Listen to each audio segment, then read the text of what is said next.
Hey guys, FilmCrazyAdam here. I'm about to go off to go see the new gender-swapped Ghostbusters movie.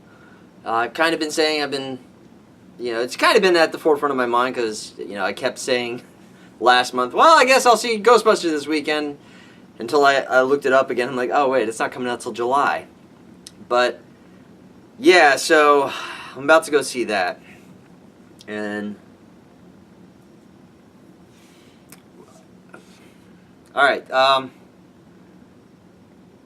Alright, here's the thing. Let's see if I can't put a real fine note on this, because as some of you may have noticed this poster, I am a little bit of a fan of Ghostbusters. And it really is just a, just a little fan of it. I'm not a big fan.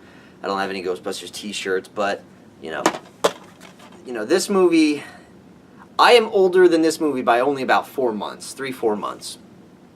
This is a good movie. I like it. I'm a fan of Ghostbusters as exhibited by the poster, by this, and by the fact that I was kind of ecstatic when Ecto Cooler came back on the market. But,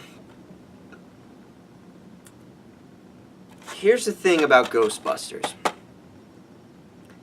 It's kind of a classic movie at this point, where it was done so well the first time, you're not going to make it any better. I mean, yeah, they made a sequel to it, which was okay. It was good. No, it was good. It was good. There were some funny parts in that. Some quotes in that. And the cartoon show, The Real Ghostbusters, I enjoyed that very much as a kid. So I'm a fan of this, and I liked it. But it's kind of a classic movie. I don't know about if you guys knew this, but it was written and not directed, but it was written by Dan Aykroyd and Harold Ramis, who played Ray and Egon. I got mixed emotions going into it. Well, there's a lot that is setting this movie up to fail. Number one is just, I've read no reviews, I've just read headlines. And every headline is just dumping crap on this movie. This movie sucks, it's a piece of S, it's the worst. I mean, the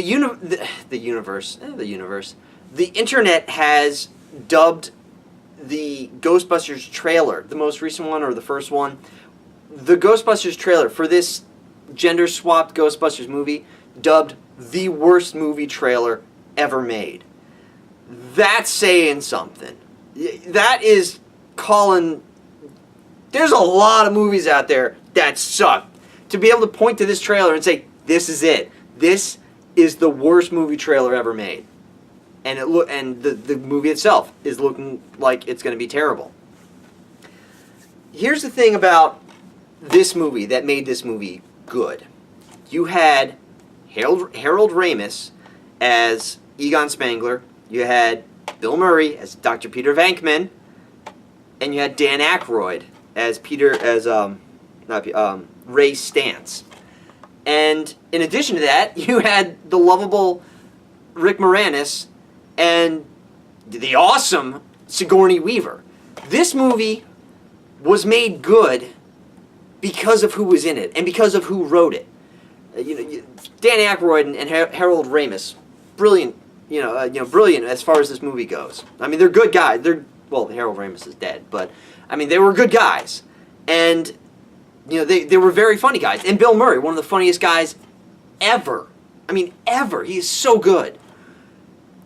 You had these guys who knew how to act and who were comedic and had great timing and knew how to deliver lines. Like the way Egon would just roll off technobabble with such a deadpan, straight-laced face and voice. And then you had Ray Stantz, Dan Aykroyd's character, who, everything supernatural. He was like a kid on Christmas in a candy store playing Pokemon Go with a legendary Pokemon in front of him. Everything was just, oh my god, this is awesome, this is the greatest thing ever. Oh my god, where have you been all my life? Oh, I love this so much.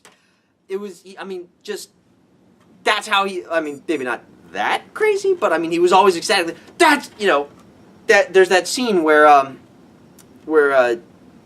Venkman gets slimed by Slimer. This guy right here. Can you see him? There he is. Slimer. He's the guy that used to be on the boxes. And the entire time, Peter's like, oh crap, it's looking at me.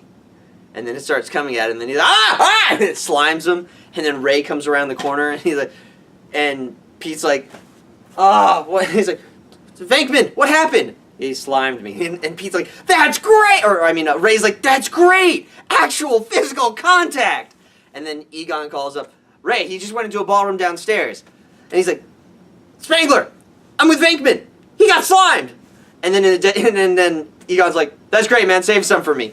You know, those two are perfect. The fact that, like, Ray is, I mean, getting everyone mixed up. Bill Murray as Venkman is, like, so snarky the entire time and condescending, but at the same time, at the same time, he's all in. And then you have Ray and Egon who are, they're just nerding out. So it's the dialogue. Oh, God. That one, when they get pulled into the mayor's office towards the end of the movie, after the fire station explodes, and the line where the mayor's like, what just happened? And this guy from the EPA is trying to, like, throw them under the bus, and Ray goes like, everything was fine until Dickless here turned off the containment system. The mayor looks at them and he goes, is this true? And then Venkman goes, yep, yes, without missing a beat, goes, yes, Your Honor, it's true. This man has no dick. Such a good line! And so perfectly delivered. I mean, brilliant. I'm going on and on about the original movie because I'm expecting this movie to be a piece of S, to just suck. Because nothing against Melissa McCarthy as a person, but I don't like her comedy. I don't think she's funny. Like, she's very obnoxious, is her comedy. She's very in your face and annoying and obnoxious. And she's one of those people that just keeps firing jokes off, like, directly into your face. And, you know, it's joke Gatling gun. You know, I'm firing so many jokes at once, one of them's bound to hit. Which some comedians can do that, where, like, I'm just gonna fire 18 jokes off all at once, and hopefully one of them will hit. But I think it's a better comedian who knows how to craft a joke that I don't need to do 18 of them to hit. I only need to do, like, 2 or 3. But so I don't like Melissa McCarthy. I'm not a fan of her comedy. I bet she's great. I bet she's a wonderful person. But, like, I couldn't even get through the movie Tammy 2 years ago. That was an honorable mention on the worst of list because it was so terrible. You know, it looks like they're going way overboard with CG in this movie, and, like, they're just going to put so much computer, like, that was one of the things. I mean, you can blame the technology at the time. You can blame the technology at the time. It's like, oh, well, they didn't have the tech to do it. Like, they would have done more if they could have. Maybe, but because they didn't have the tech at the time to add more ghosts in, they did what they could with what they had, and it was less about the ghosts and more about the characters. Whereas this movie looks like it might be all about the ghosts. Maybe it'll be about the characters. But I hate what they did with the new song. I hate how they redid the song. That song is so iconic. The Ray Park Jr.'s Ghostbusters, so iconic. I've listened to the redo with, what is it, Fall Out Boys or something, and Missy Elliott. I'm probably getting both those wrong, but, like, I've listened to the new song and I hated it. Hated it. Like, that, you don't have the pop, you don't have the grab, you don't have the jive that goes with the original Ghostbusters, and it's that one, you get the beat and it's easy to keep. And you know the chorus. It's the original. It's such a great song. This movie, so good because of the actors in it, because of their delivery. It's all because of these guys. These 3 guys right here. These guys make the movie. So maybe this movie will be watchable. Maybe it might be entertaining. Maybe it will be funny. Maybe I'll come back here and I'll be like, oh my God, everyone was so wrong. Of course, I've said that before on these reviews, and that's never happened. So, what do I expect going into this movie?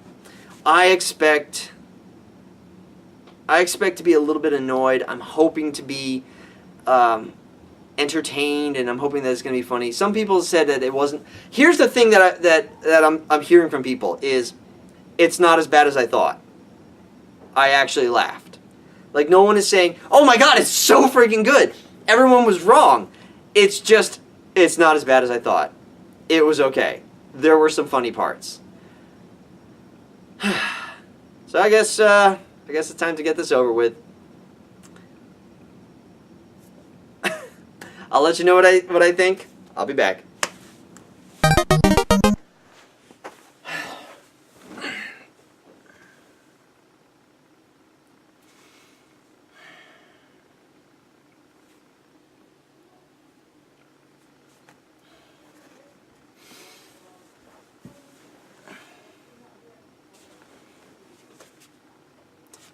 Let me read you something.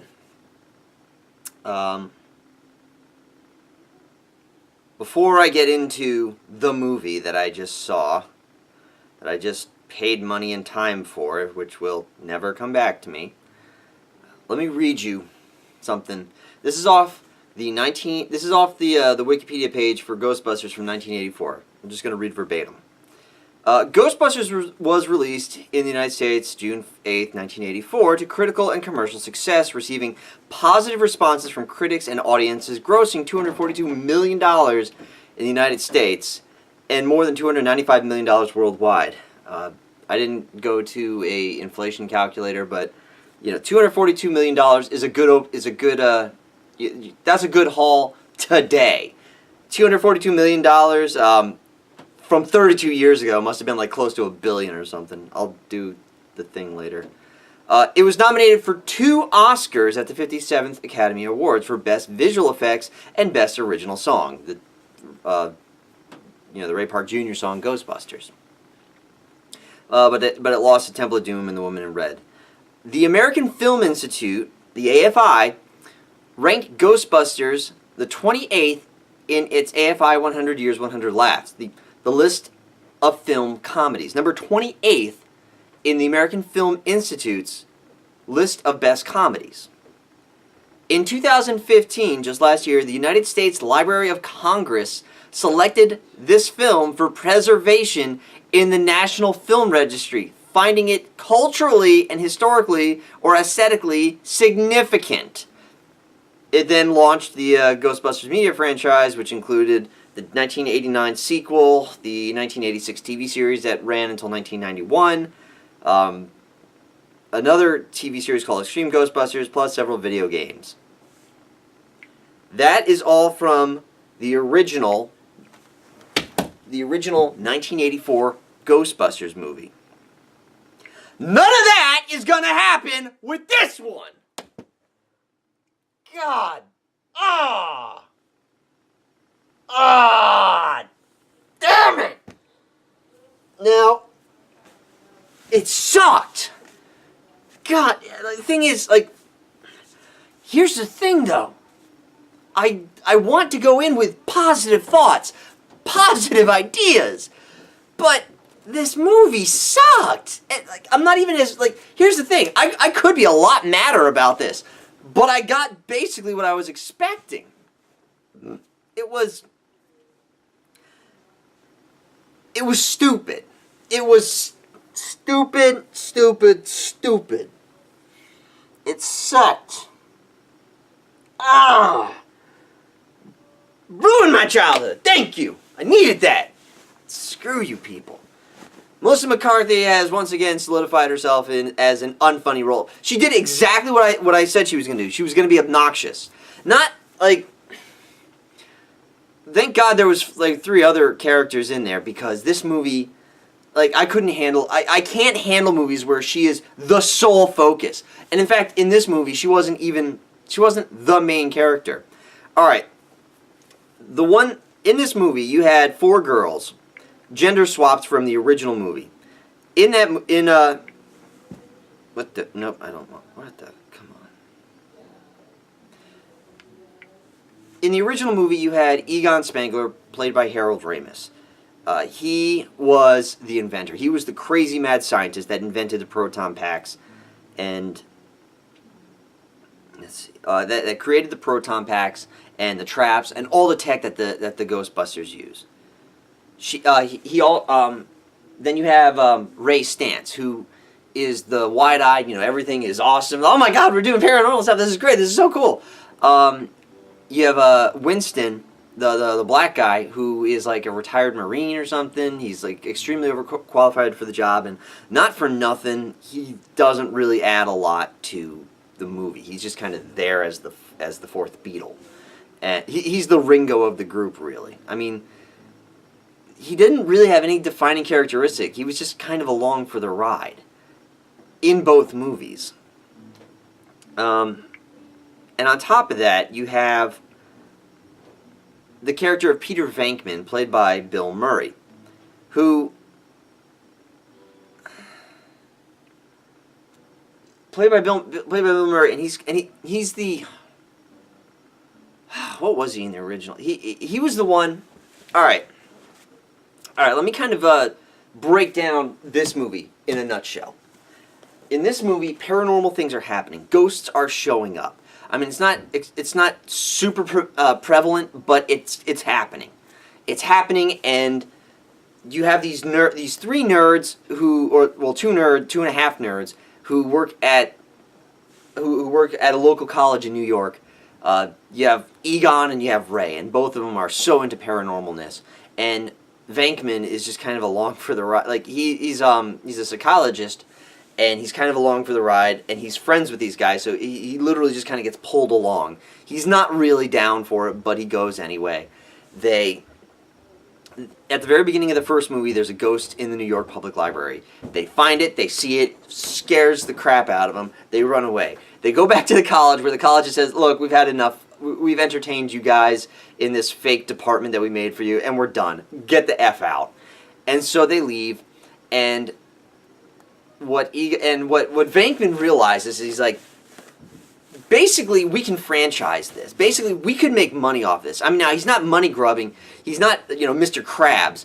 But at the same time, he's like, I see how this could work. He's like, Ray, he went to Egon. Egon, you said you can, you can figure this stuff out, right? You can create the tech, and we could do this, right? And Egon's like, yeah, I could do this. That's not a problem. You can create a containment system, right? Because once we catch the ghosts, we got to put them somewhere. We can't just, release them into the wild or dump them in the Hudson River. We have to actually, we have to have a jail for these things. And he's like, yeah, I can do that too. That's not a problem. And so, in really quick succession at the beginning of the movie, 10, 15 minutes into this movie, they're already working on this whole, okay, we got to get a place, we got to get the tech, we got to get a car, we got to get permits, we got to do all this stuff. And then, if we can do this, and we can actually make a living, we're exterminators, is what we are. And so, right away, they've established the logistics of the group and the infrastructure of the group. How can these guys have these nuclear accelerators on their back and go around blasting lasers around, and how can you afford to do that? How can you afford a firehouse that you guys are based out of? Well, they established that really quick in the movie. We're exterminators. This is what we do. So right away, you're like, okay, this makes sense. You totally go along with it. And again, the deadpanness of Harold Ramis as Egon Spangler is just amazing. I mentioned in the first part of this review how Spangler and Stantz just roll off technobabble, and they do. This stupid remake, they use so much fucking technobabble. I mean, they give Star Trek a run for their money with so much technobabble, and we don't care as audience members. Okay, one or two weird techno-y, science-y terms. Okay, that sounds weird and completely above my PhD level, and we'll just go with whatever you said. We'll go with it. But they keep doing it, and they just constantly just using technobabble. It's like, you're not smart. You're trying to sound smart by using all these terms, but me as the audience watching you girls, you're not coming off as smart. Partially because Dan Aykroyd and Harold Ramis wrote the original, so they knew what they were writing down, so that when they fed the lines, they didn't have to memorize them because they made them up. So they said it with confidence, and it comes off like this, like, oh, it's a total platonic reversal. In this movie, though, the girl, it's like whenever they talk technobabble, oftentimes it sounds like they're fishing for terms. Like, it's a total platonic reversal. It doesn't make any, you don't sound smart. You definitely don't sound smart as the characters in the first movie. But, so going back to the original movie, they set up the infrastructure to start with this movie, to really establish how the Ghostbusters make a living and how they can sustain themselves. And even that's kind of like, it's very much a backdrop for the love story between Bill Murray's character and Sigourney Weaver's character. Sigourney Weaver, she plays like first clarinet or something at the New York Orchestra, the New York Philharmonic, and she's one of their first customers. Like, literally, I think like their first customer. Once they've established the firehouse, she comes in looking for. She's like, I think I have a ghost in my refrigerator. Seriously, and Bill Murray is then is infatuated with her. In a lovable, kind of annoying way, but he's infatuated with her, but he doesn't he's very infatuated with her, but at the same time he comes off as annoying, not creepy. He comes off as a little strong, but not rapey. Nothing really that you'd be able to say, oh, well, he's sexually harassing me. It's more of the long lines of, all right, calm down, boy, back down a little bit, dial it back. Here's some cold water, splash that on your face.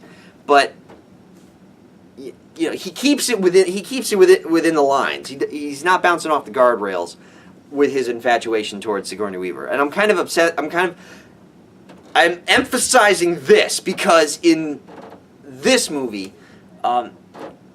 Kristen Wiig, who plays the female equivalent of Peter Venkman, she plays the female version of Bill Murray. Oh my God, she is so pathetic. When their receptionist Chris Hemsworth comes in,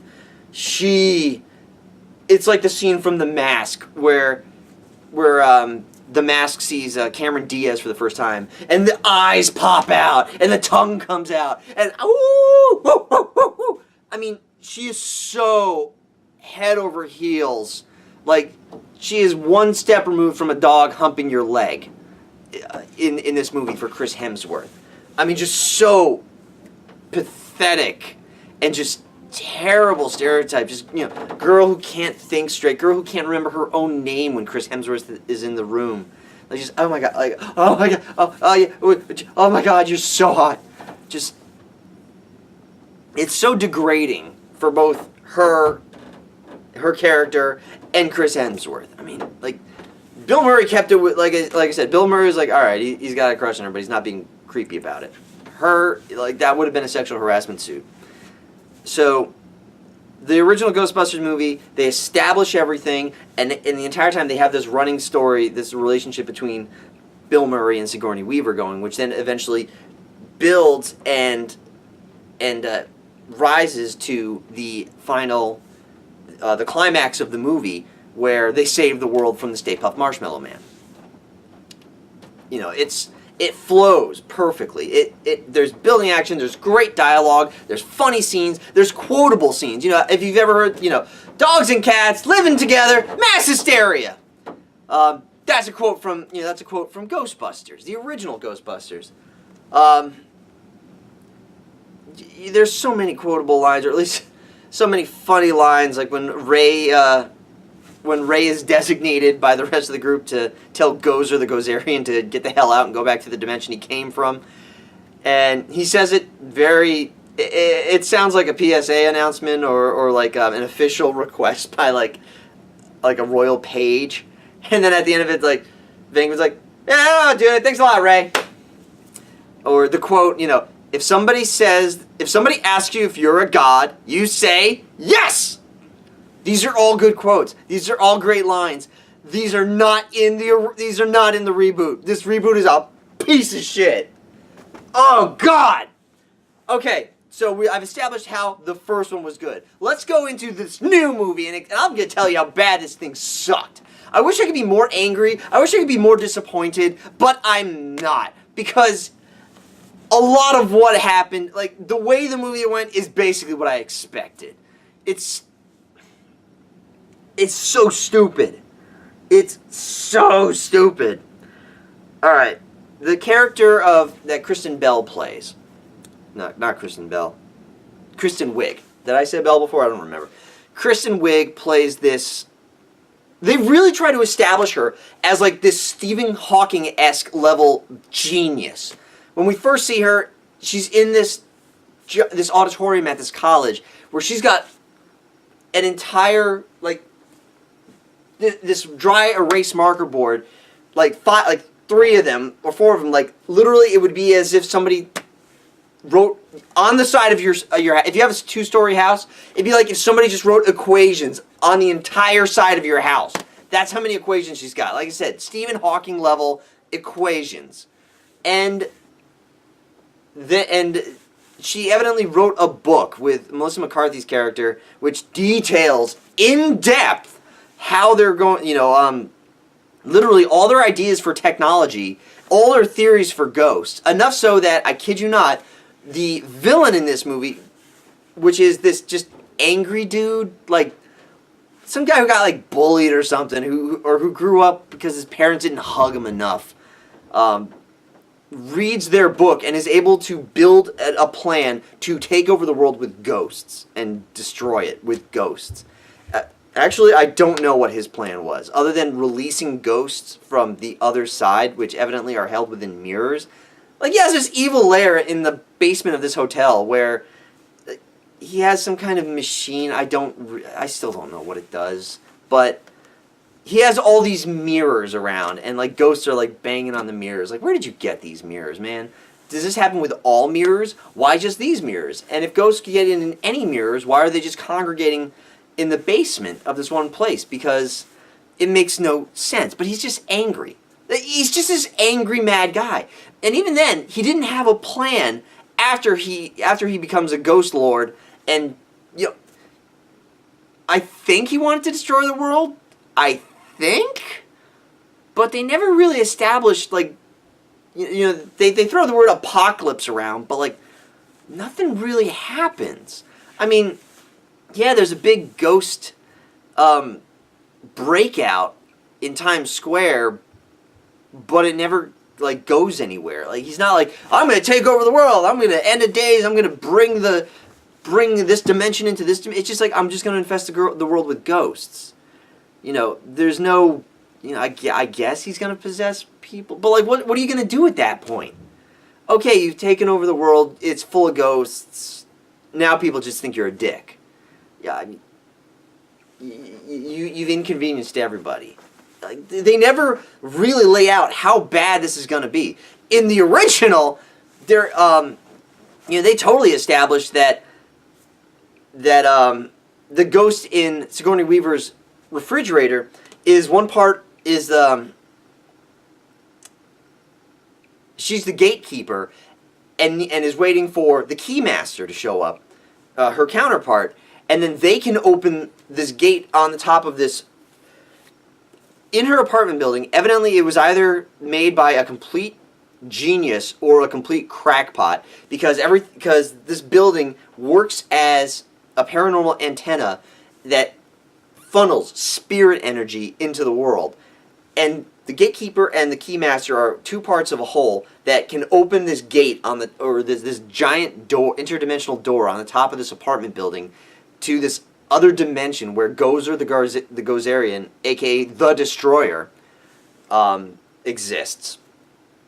And by bringing him forth, he will destroy the world. Just kill everybody. You don't have a evil genius villain per se. You don't have an evil genius villain per se. It's just ghosts. This is just occurring with ghosts. The more ghosts there are, the more spiritual energy there is, and they can open up the gateway. Like, again, it flows smoothly. You're like, okay, I see where they're going. I see what's happening.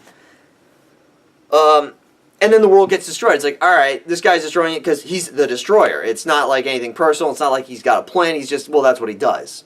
You know, it's kind of like Galactus. He doesn't have anything personal against Earth. He's just going to eat us because that's what he does. In this movie, there's no reason. It makes no sense why he's trying to destroy the world other than he's just angry at it. Like, he didn't seem to have a plan after he became a Ghost Lord. He's just like, it wasn't even like, I'm going to destroy the world. I mean, he kind of implies it, but he never really does it. Like, he focuses on the Ghostbusters, and and like, as just annoyances, and I'm going to stop them because they're trying to stop me. But yeah, so Kristen Wiig's character is not a genius. Like, again, they try to establish her as this brilliant freaking scientist, and she is not. She is not. She whines. She complains. She doesn't want to do this. She just wants her stupid tenure at the college that she works at, which she gets kicked out of in like 10 minutes anyway. Yeah, they really try to establish her as being smart. She's not. She did a complete disservice to the female equivalent of Peter Venkman. Whereas Bill Murray was funny, he was smart, he was quick, he was great, perfect at what he did. She was not. She was the polar opposite of how good Bill Murray was in that part. Melissa McCarthy plays the female equivalent of Ray Stantz, who, the Dan Aykroyd character. And she did it pretty well, except for the fact that she's just obnoxious. She's not funny. She's just not. All of her jokes are like, okay, I know that jokes are funny because there's a butt to every joke. Every single joke, there's a butt of. And it's funny for everyone except for whoever's the butt of the joke, you know. Any joke, you know, there's Italian jokes, black jokes, short jokes, you know, religious jokes, political jokes, and it's funny for everyone who's not the butt of the joke. You know, somebody who gets a pie in the face, you're the butt of the joke. You know, a pie, you're the guy that wearing the pie on his face, you're the butt of that joke, and it's funny for everybody except for you. So, need some water, dry it out. So. But there's good-natured jokes, and then there's you're just being snarky. No, there's just you're just trying to be a jerk. And it didn't help that, like I said, Kristen Wiig played a pathetic character. Just, your character was pathetic and annoying. I think they tried to establish, as Kristen Wiig and Melissa McCarthy are kind of the brains behind the operation. They've got the theory. They just don't have the ability to make it practical to like really move into that next step and make it into reality. You have damn it, who played who? Was it Kate? I'm trying to remember the two names. Okay, it was Kate McKinnon who plays the female version of Egon Spangler, and she was great. She was fantastic. Like, she was. Who can I? Like, she was Egon. She was female Egon, although she was actually better than Harold Ramis in the sense that, like, she had poise and she actually had a bit of charisma, whereas Harold Ramis was a complete and utter like nerd. Like, I wanted to beat him up. I'm like, oh, come on, man, you're just in it. You're just a bookworm. Whereas Kate McKinnon was funnier and a little bit more crazier, but was great. And then you had, was her name Leslie? Was her name Leslie? I think it was. Yeah, Leslie Jones, who played the MTA or whatever, the New York Metro. She worked in the subway as one of the workers there, the MTA or whatever, I forget. I don't go to New York enough. But she was great too. I mean, those two characters, Kate and Leslie, were the best. The other two were annoying as hell. Now, remember how in the first movie I said that they set themselves up. Peter Venkman's like, he sees the potential for this business, or what could be a business. He sees the potential where we can go out and, you guys we can get the money for what we need. We can do it legitimately. We set ourselves up as a business, as exterminators, and we catch these ghosts and we dispose of them. And you guys can do your research. You guys get to do your ghost thing. You guys get to play with your fun toys. Yeah, I'm along for the ride too. But it's it's a business, and we have the equipment. We have these proton packs. They catch the ghost and hold on to them. We've got these traps that contain them, and then we have the storage unit where it's kind of like Pokemon, where you download them to where you don't send them to the professor. You just like transfer them onto your PC. It's kind of like that. And so they have this entire system set up, from soup to nuts. Just, okay, this is how we get them, and this is where they go. In this, and like I said, they buy a firehouse at the beginning, and they set up their base of operations. In this movie, they have like no money, and that's something else. In the original movie, they just get fired from their job at the college, and they question, where did you get the money to do this? Well, right after they get fired, and Peter comes up with the great idea. Wait, we can do stuff with this. Whether it's fate, whether it's destiny, I believe that every man is here for a reason. Is something along the lines that Peter says, and they like remortgage Peter's Ray's house that he was born in. It's like a house on a lake or something, and they remortgage it, and so they have the money, they have the capital to go to to start off. In this movie, they got nothing.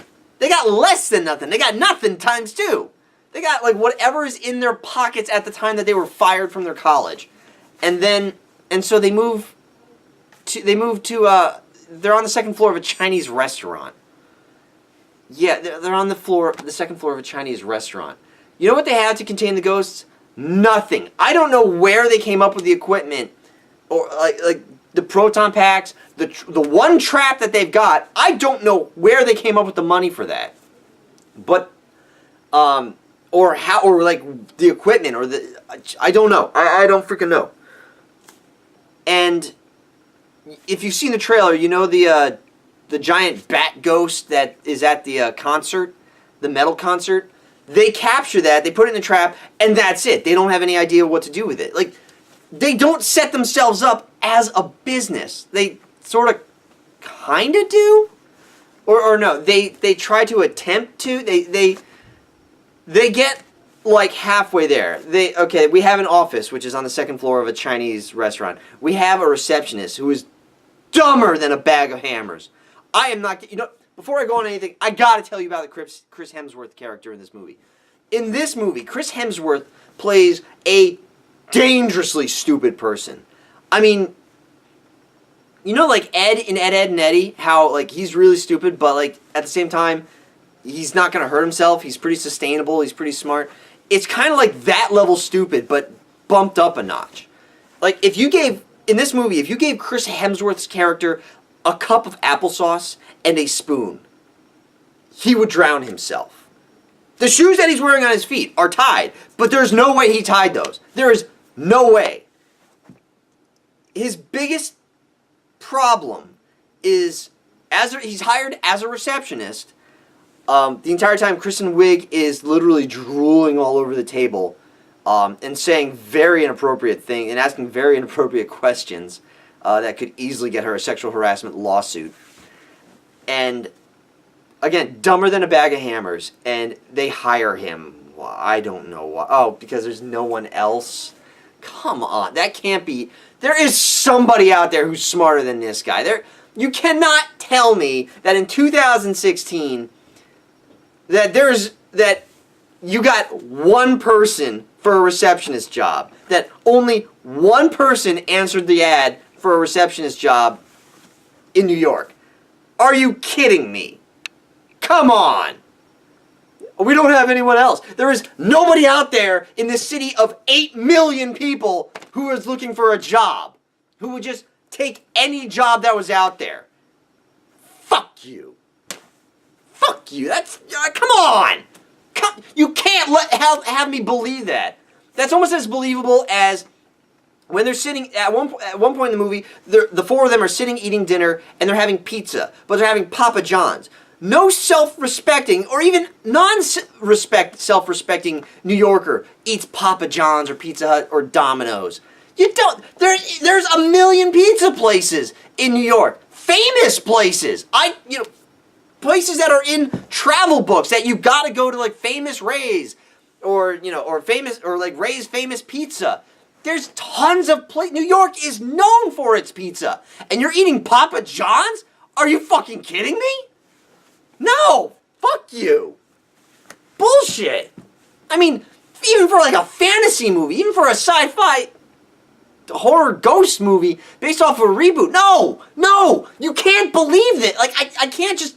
No! It's beyond reasoning. Even for this movie, like, no. Because...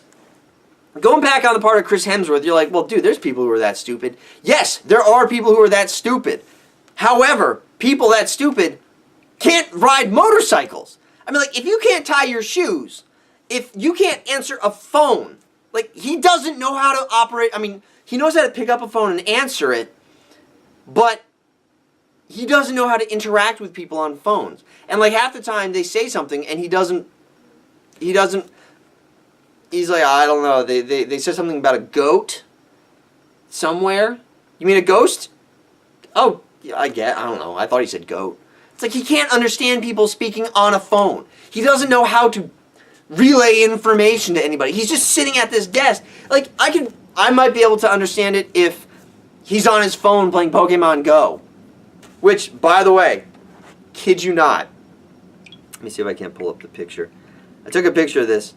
I got so bored during this movie, I started playing Pokemon Go, and let me see if it can focus. I caught a Ghastly during the closing credits. I caught a ghost Pokemon while watching Ghostbusters. There's the picture. Pictures or it didn't happen. It did. I played Pokemon Go for the last half hour of this movie. I turned down the brightness all the way, and it was a theater with like recliners and stuff, so I'm kind of like just down here like this. But yeah, I was so bored with this movie, and I'm done with this movie. I started playing Pokemon Go in the middle, towards the end of the movie, during the last half hour, and I caught a ghost Pokemon while watching Ghostbusters. Yeah. But I could understand it if Chris Hemsworth's character was doing that. I mean, Pokemon Go has only been out for like a week. No. Yeah, like a week and a half at this point. So I can get it, alright. But I mean, it wasn't, obviously it wasn't around when they were filming the movie. But like Angry Birds or Candy Crush. Something. But he doesn't do anything. He just sits at this desk and just stares ahead. He doesn't do anything. He's not reading a book. He's not going on the internet. He's just fucking sitting there doing nothing. What do you do for all the time that they have you sitting there and they're paying this guy? Come on, I can't roll with this. At the end, during the end credits, they even established like let's just unplug his phone and like one of us, and we'll just have it go to one of our cell phones. So they're gonna pay this guy to sit there and do nothing, like. But later he decides he wants to be a Ghostbuster. It was in the trailer. It was like, guys, I'm ready to be a Ghostbuster. He's got like, how did he get that jumpsuit? I mean, they only have 4 of them, so how did he get that jumpsuit? And he rides a motorcycle. You know, he can't. At one point, he's possessed by the evil mastermind who commits suicide so that he can become a ghost, so that he can possess people to further his plans along. He possesses him, and at one point he's like, I feel like I'm getting dumber by the minute just by being in this guy's body, so I'm going to leave. And so he leaves the body at one point towards the end. But so Chris Hemsworth, who is too stupid to do almost anything, can ride a motorcycle. Ah! Ah! Ah! No! You are still good. You're good. I love you. But no! No! Screw all of you! Screw all of you who worked on this movie! Except for Kristen and Leslie. I like them. They're good. They're fun. They're funny. But everyone else can just die! Especially, like, Paul Feig, fuck you. Ivan, I can't believe you produced this after directing this masterpiece. And Dan Aykroyd, come on, man. Executive producer? No! What the hell is wrong with you?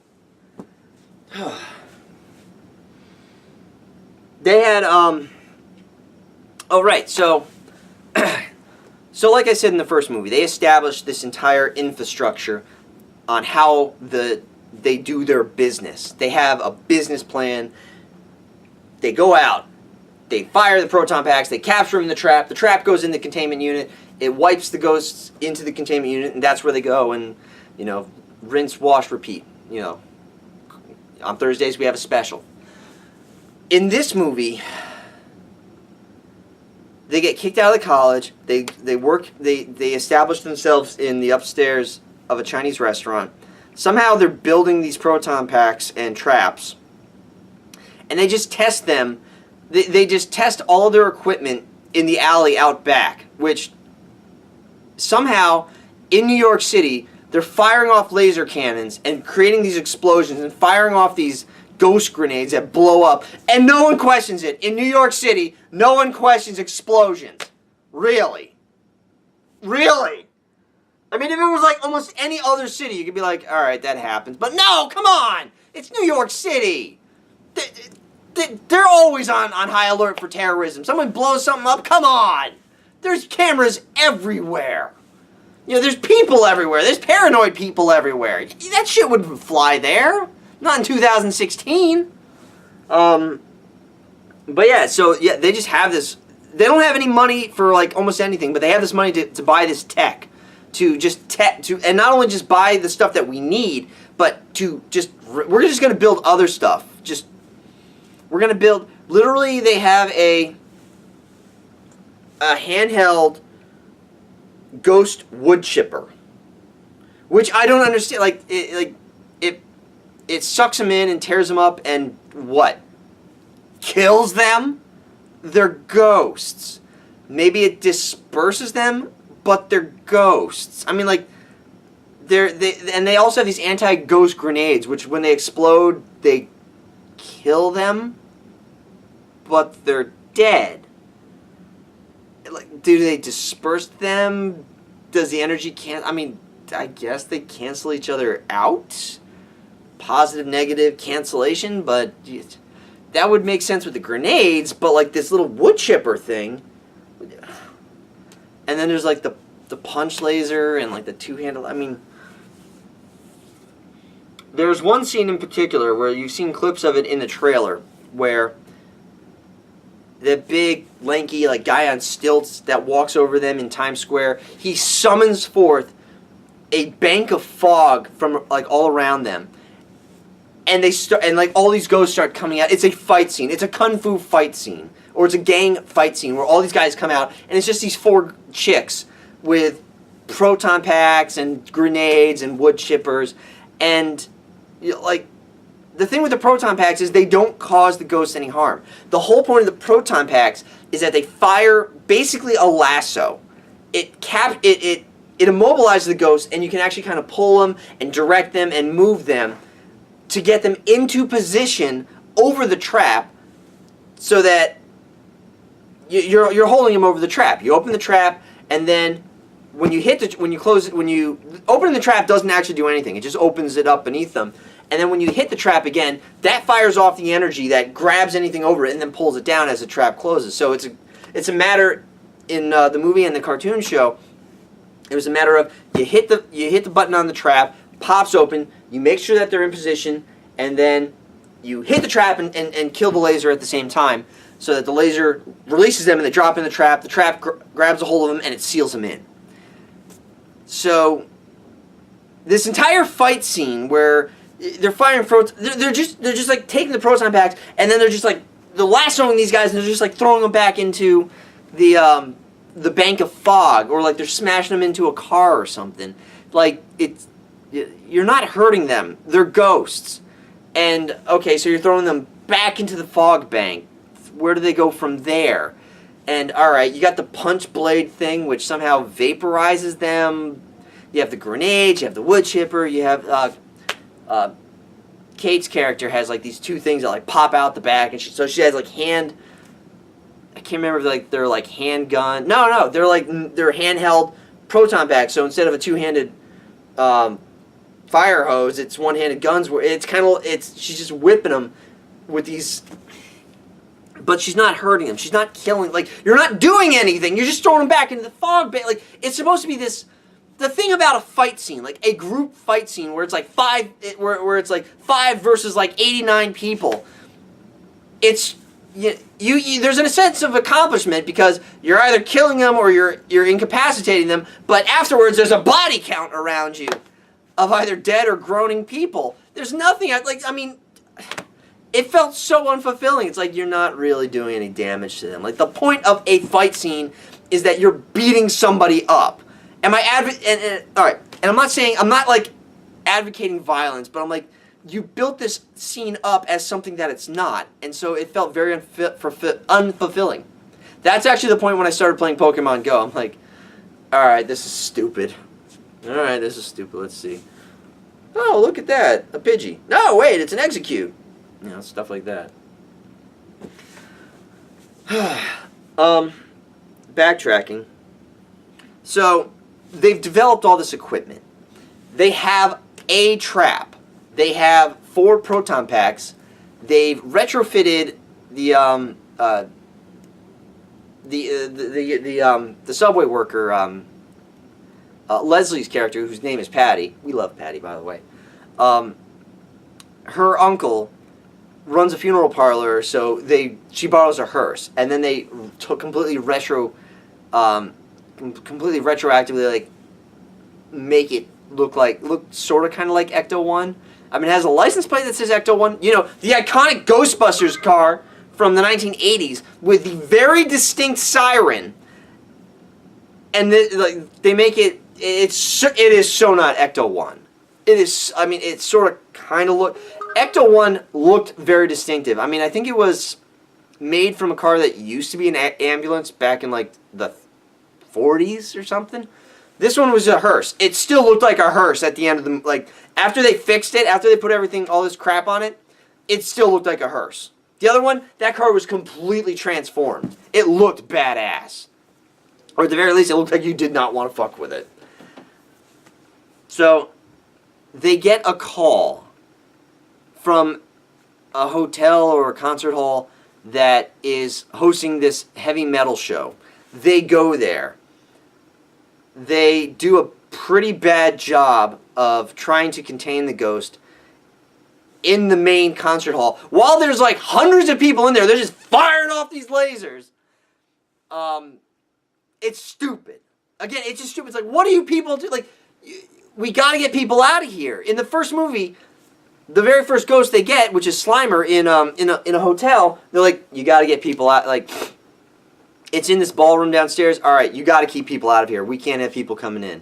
Oh, this room is ready, is set up for something to start in 20 minutes. Well, you don't want people in here while we're firing lasers, so keep people outside.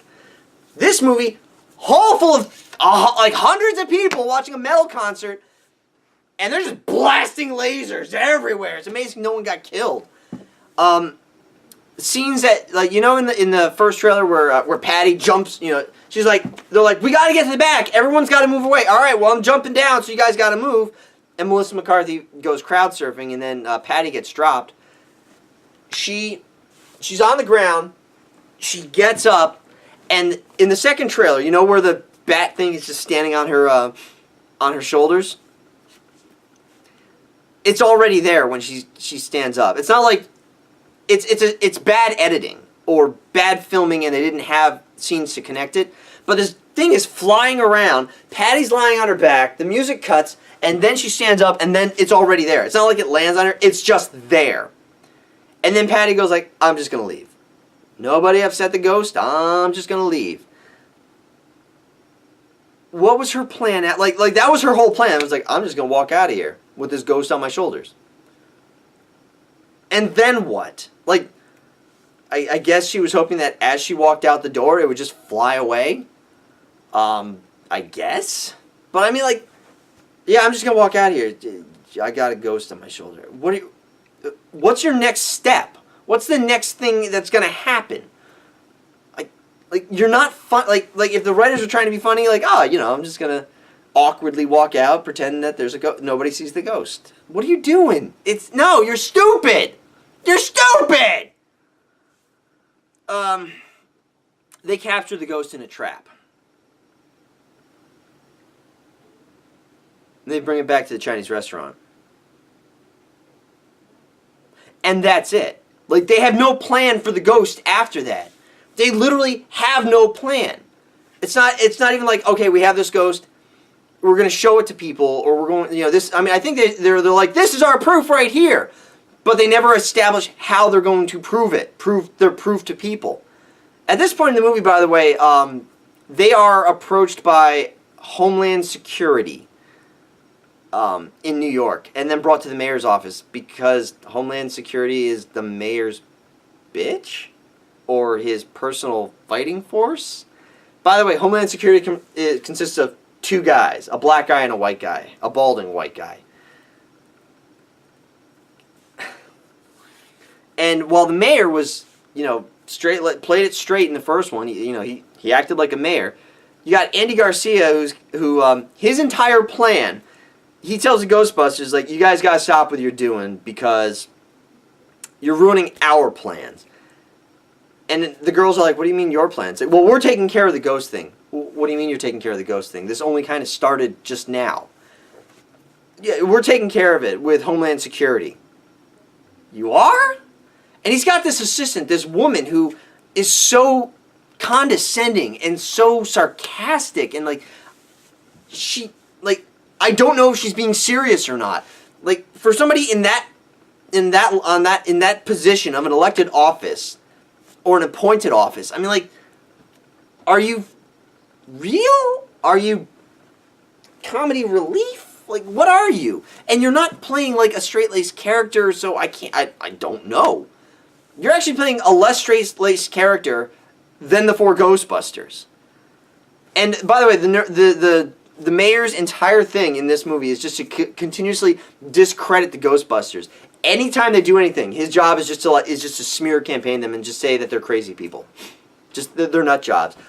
Oh, this giant thing at the end of the movie, after they save the world, their plan is to just tell everybody that it was a giant hallucination, that terrorists had put hallucinogens in the water supply of New York. So this giant thing that happened with all these ghosts, and this giant thing that like destroyed a building, and destroyed like parts of buildings.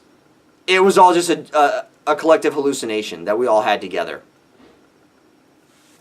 Ah! Ah! Ah, man! In the first one, people were a little doubtful that the ghosts were real, but they didn't discredit these guys, like, because there was enough people where they're like, no, dude, this is real. This thing was haunting my house, and they got it out for me. It's awesome. You know, I can sleep now. My house isn't haunted. I don't see two creepy girls at the end of the hallway anymore. I don't come down to my kitchen and find the kitchen table nailed to the ceiling. It's awesome. There's enough people that corroborate, like, no, it's real. It's real. I mean, all right. So that's the whole mayor's plan. Like, what were they going to do after they caught the ghost? How are they going to prove it to people? They even say, like, no one's going to believe us because, things on the internet, people know it's fake. And so there's, like, literally nobody that believes them in this movie. Because in the first movie, you did have paranormal activity. ghosts became an accepted thing. Like, they exist. We all, as a culture, agree that they exist here in 1984, and that these guys take care of them. These are your ghost exterminators.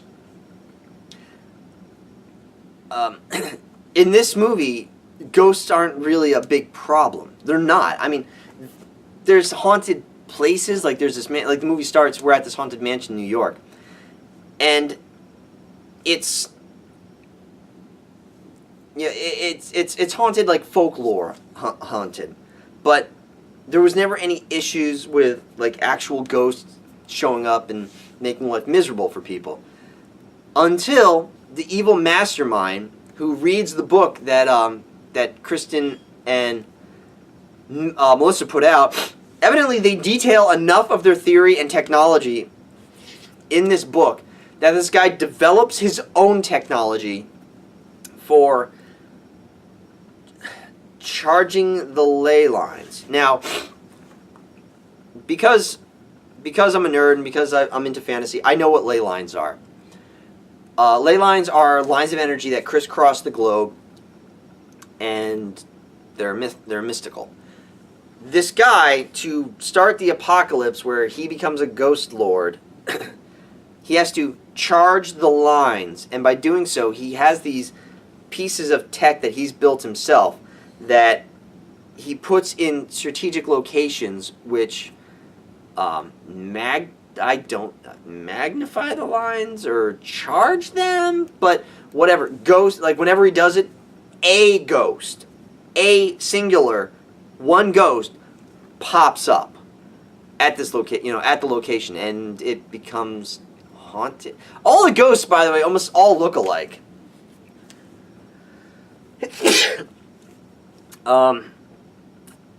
This guy does it at, like, evidently there's, like, in the movie, there are two ley lines that cross New York. There's only two in the entire city. There's a scene where Kristen Wiig, she's kind of like reviewing, like, they're talking about, like, what's going on, why is there something happening here, why is there something happening here, and immediately she's like, wait a second, I need a map.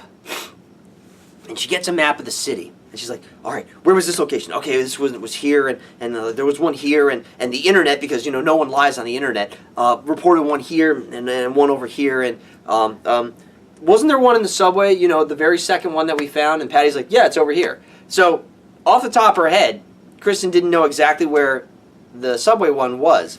And so, she looks at these, like, 4 or 5 points on a map, and she's like, what does that look like to you? And she draws an X connecting these points. And they're like, oh my God, that's a thing. And,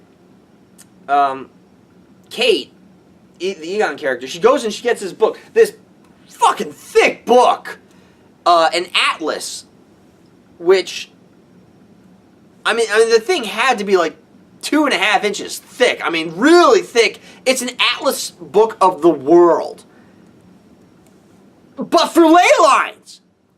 They're not real. I mean, they're not.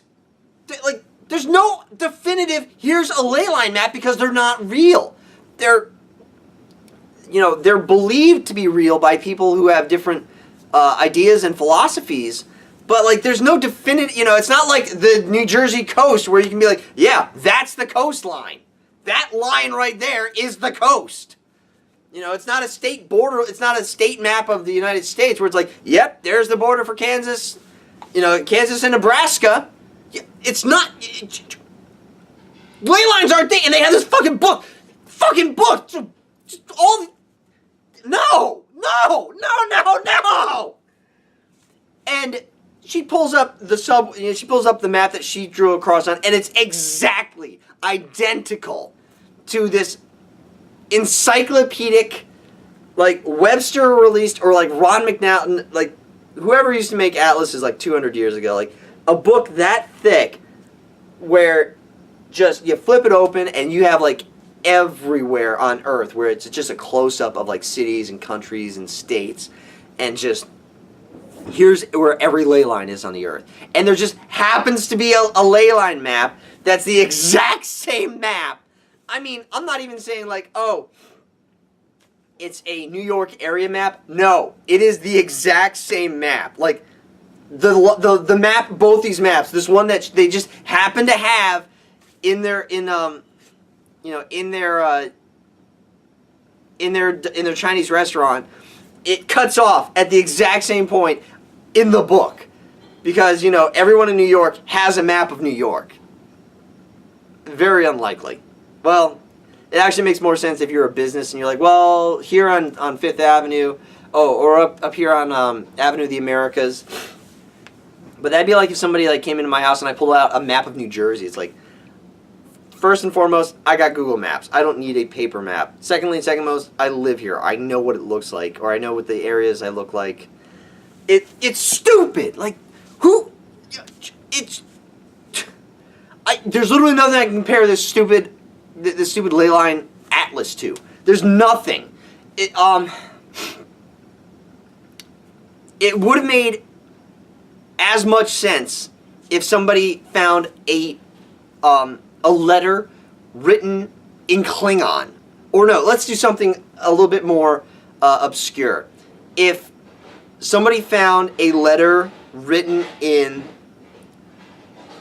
Pokemon speak, like specifically Charmander, where it's like, where the words are like, Char, Char, Char, Charmander, Mander, Mander, Char, Char, Char, Char, Charmander, Mander, Mander, Char, Char, Charmander. Like, if somebody wrote a letter in Pokemon speak, or Elvish speak from Lord of the Rings, or Romulan speak from Star Trek, or whatever species Greedo is from Star Wars, or like Jabba the Hutt, if they wrote it in Hutt speak, and I pulled out an English to Hutt dictionary, or a Hutt to English dictionary, or a Romulan to English dictionary, or an Elvish to English dictionary, that's how much sense this made. It made none. But they look at this map, which again, to triangulate, they've got 5 points on this map. 2 over here, 1 here, 1 here, 1 here. And they're like, oh, that's an X, which means right here in the middle, right here. Right here in the middle. That's where it is. That's where S is going down. So they go there. Oh yeah, the ghost that they have.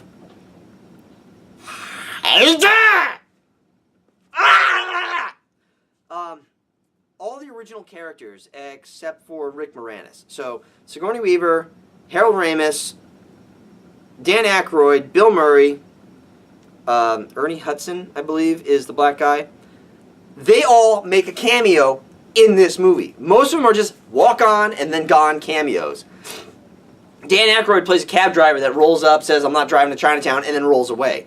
Sigourney Weaver has a speaking role with Kate's character at the end of the movie during the credits. Ernie Hudson shows up at the very... He's the guy that runs the funeral home who Patty is her uncle, the guy that she got the hearse from. He runs the funeral home. So he shows up literally in the last 30 seconds of that movie. And that's it. Even Harold Ramis, who appears as a bust sitting on a table in the college that Kristen gets fired from. But Bill Murray actually plays a character in the movie. He plays this paranormal debunker who... I don't remember where they established that he lives in, like Jersey or something, or like Kansas, but he shows up on, like, they watch a program on YouTube about this guy debunking stuff. And specifically, they film the encounter in the subway, and then they post it to YouTube. Like, they post everything to YouTube. And he looks at it, and he's like, oh no, it's totally fake. And then he just shows up on their doorstep. And says, I want you guys to, it's like, well, I'm here to debunk you. Not that he has a film crew, not that he has even a cell phone camera ready to go. He's just like, I'm going to debunk you. Unless you can prove different. And they're like, well, we got a ghost right here in this trap. And he's like, yeah, I bet you do. And they're like, no, we do. Sure, let it out. And everyone is like, no, we can't let it out. It's a ghost. And like, it was a pain in the ass to catch, and it's a big ghost, and it's going to try and kill people. We can't let it out. So Kristen Bell lets it out. Like, she totally got goaded by this guy. Bill Murray's like, all right, well, all right. It's in the trap, but you can't let it out. Oh, yeah, it must really be in there. That's true. Yeah, sure. And you know, like an adult, she totally can't take it. And so she opens the trap. It jumps out, kills him. So somewhere in there's a lawsuit where Kristen Bell endangered a man's life and kills him. Or at least there should be. Because the police come like ask him, well, how'd he get out of the window? Ghost threw him out. Sure. And then that kind of just goes away. Like, there's no murder investigation. Like, oh, this guy debunked your video and so you threw him out a window. No, guys, it was a ghost that did that. Uh-huh. Nope, that's plausible. But you know what? We're not going to arrest you. We're not going to hold you on suspicion. We're just going to go. There's a lot of that in this movie where just things are just kind of done like that. Like, nope, all right, well, okay, fine, we're gone. Like, a lot of this movie just didn't make any sense. It was stupid.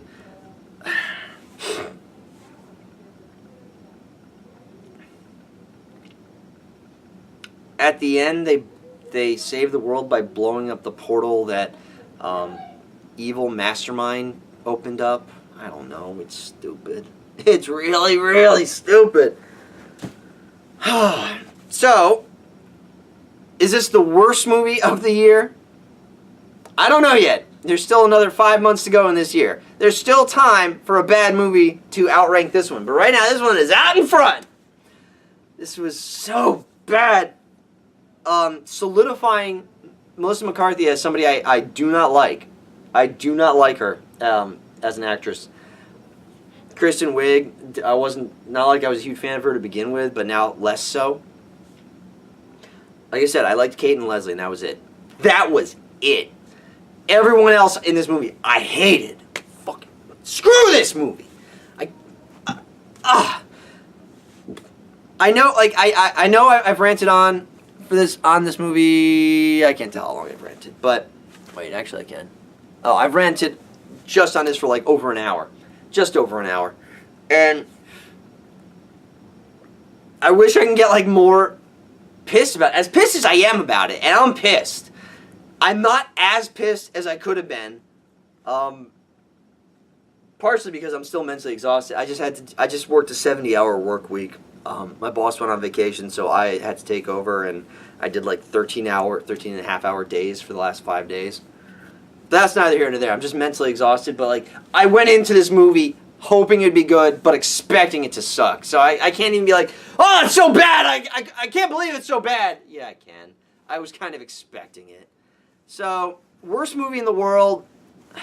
No, but it definitely sucked. Don't go see this movie. Do not go see this movie. It's the worst. And really, that's it, people. That's that. I got nothing else. I'm burnt out. What's next? What comes out next week? Suicide Squad? No, that's not next week. Something's coming out next week. I can't remember what it is now, but whatever. If it's a big movie, I'll do another Went to the Movies review.